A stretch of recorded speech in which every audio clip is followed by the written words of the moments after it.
Sahabat sekalian, kali ini spesial. Saya langsung hadirkan anak saya, Dr. Azam, untuk cerita tentang bagaimana proning itu dipraktekkan selama sakit. Ya, silakan, Mas Azam. Assalamualaikum warahmatullahi wabarakatuh. Alhamdulillah.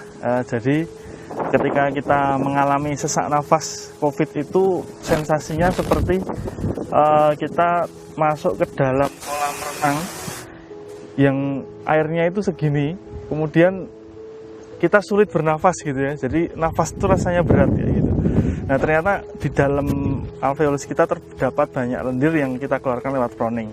Nah ketika saya mengalami rasa sesek itu, alhamdulillah diajarkan cara proning. Ada dua cara. Yang pertama dengan tidur secara tengkurap.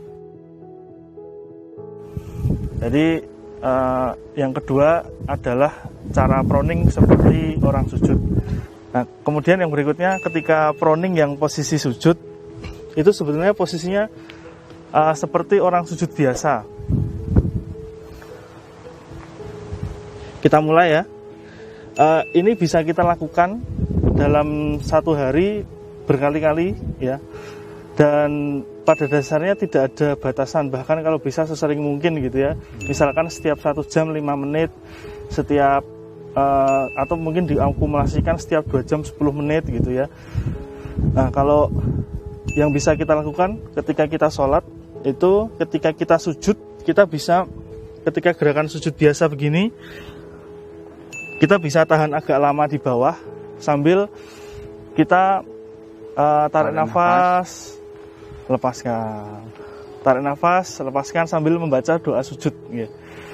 Nah, kemudian untuk exercise proning itu sendiri gerakannya mirip seperti sujud. Tangan bisa ditaruh di depan begini, kemudian kepala seperti ini. Kemudian kita tarik nafas. Kemudian kita sengaja batukkan. Nanti kita akan batuk hebat.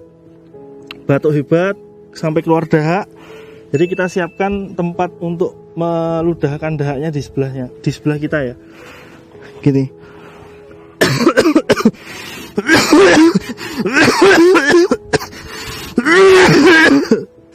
Masya Allah. Kemudian kita ludahkan. Jangan lupa tetap pakai masker ya ketika proning ya. Kemudian lagi kita lakukan seperti ini terus.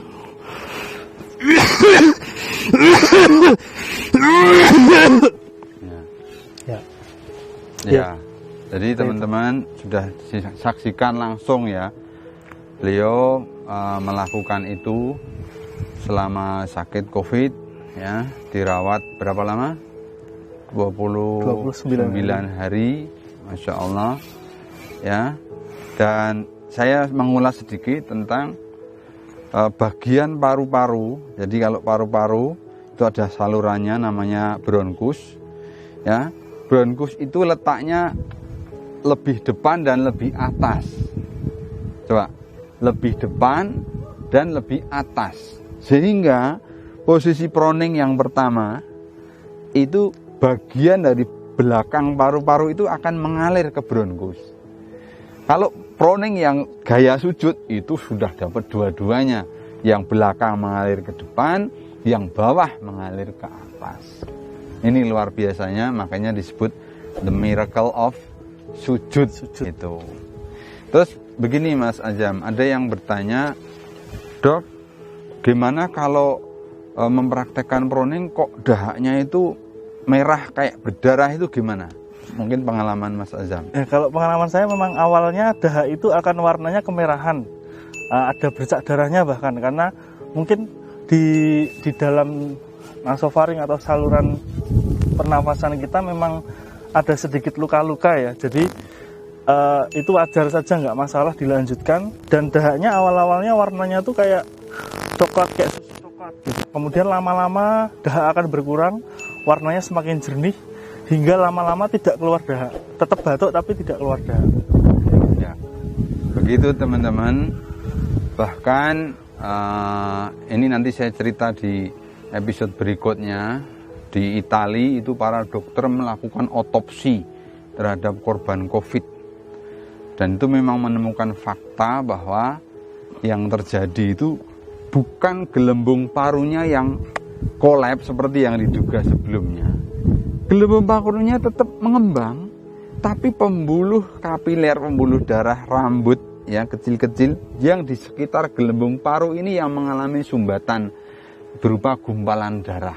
Jadi saya kira benar kalau di awal-awal lendir itu akan kemerahan, ya, karena terjadi lisis daripada emboli-emboli ini yang kemudian memberi staining namanya, imbibisi kepada darah yang berwarna kemerahan. Jadi tetap diteruskan, nanti lama-lama menjadi jernih gitu ya, jernih, dan awalnya pekat, lekat gitu, lama-lama jadi encer gitu ya. Demikian teman-teman, sekali lagi semangat bagi yang sedang kena COVID. Ini survivornya sudah testimoni, terus latihan dengan Browning. Terima kasih.